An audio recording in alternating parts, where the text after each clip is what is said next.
Fundamentals of karma. We see in the world the diverse forms of life, some small and some large. Some live for a short time, while others live for very many years. Some live happily, while others lead a miserable life. Within one family, too, we see each person enjoying different levels of health and wealth. The fundamental question asked by everyone is, if God is behind the creation, then why this diversity? Why should one be rich while the other suffers from even basic amenities of life? Hinduism explains that the diversity is due to the law of karma, which governs every life. No other religion which do not believe in the theory of reincarnation can explain this diversity convincingly. According to the basic definition of karma, it simply means action. Laws of karma are all about positive or negative balance of our words, thoughts, and deeds. Most people have a basic concept of karma. For example, you have likely heard the phrase, "What you sow, so shall you reap." Perhaps you have an intuition that we get what we deserve in life. But what is the law of karma and what do you need to do in order to make sure you don't attract bad karma? Once you know how the laws of karma work, you can learn how to live in a way that creates good karma in all areas of life. This can help you with everything from your relationship to your career, your financial situation, and your self confidence. In essence, everything we do creates a corresponding energy that comes back to us in some form or another.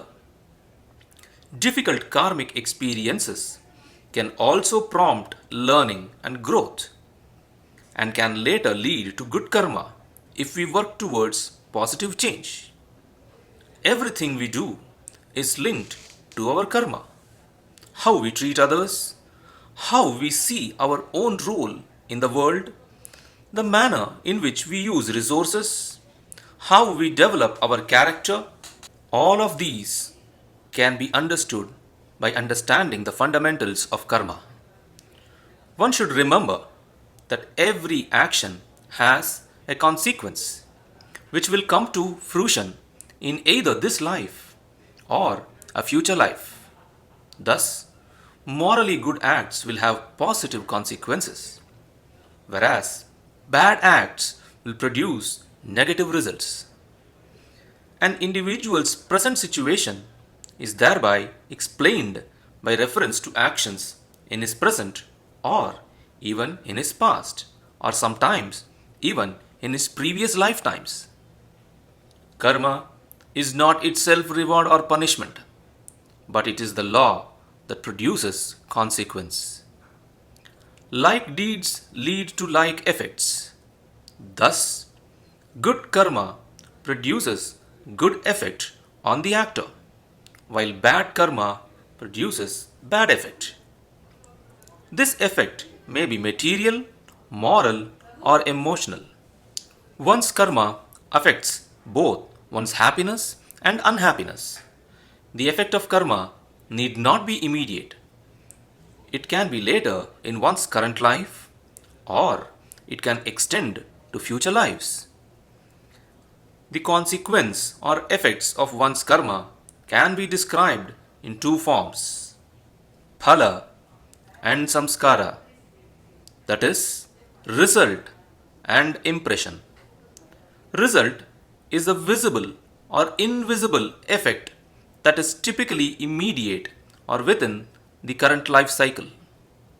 In contrast, a samskara is an invisible effect an impression produced inside the actor because of the karma, transforming the agent and affecting his or her ability to be happy or unhappy.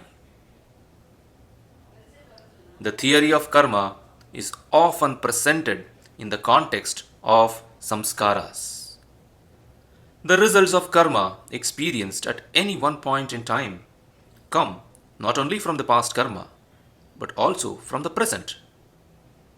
This means that although there are general patterns relating habitual acts to corresponding results, there is no set one for one relationship between a particular action and its results.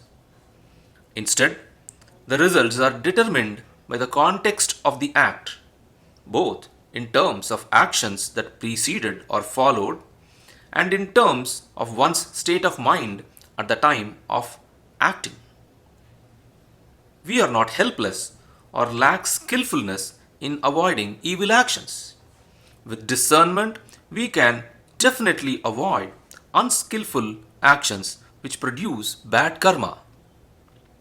Those who engage in evil thoughts turn to evil, and those who engage in righteous thoughts turn to righteousness. A person thus becomes what he is by his thoughts and actions alone, and it is only through them that he can improve and reform himself. Rebirth is the concept that all life forms go through a cycle of reincarnation, that is, a series of births and rebirths. The rebirths and consequent life may be in different realm, condition, or form. The karma theories suggest that the realm, condition, and form depends on the quality and quantity of karma. Every living being's soul transmigrates after death, carrying the seeds of karmic impulses from the life just completed into another life and lifetime of karmas. This cycle continues indefinitely, except for those who consciously break this cycle by attaining the feet of God or moksha. Hinduism also believes that good karma can be transferred by one individual to another for healing or to resolve the other's suffering. It is one of the highest acts of sacrifice, charity, and selfless service.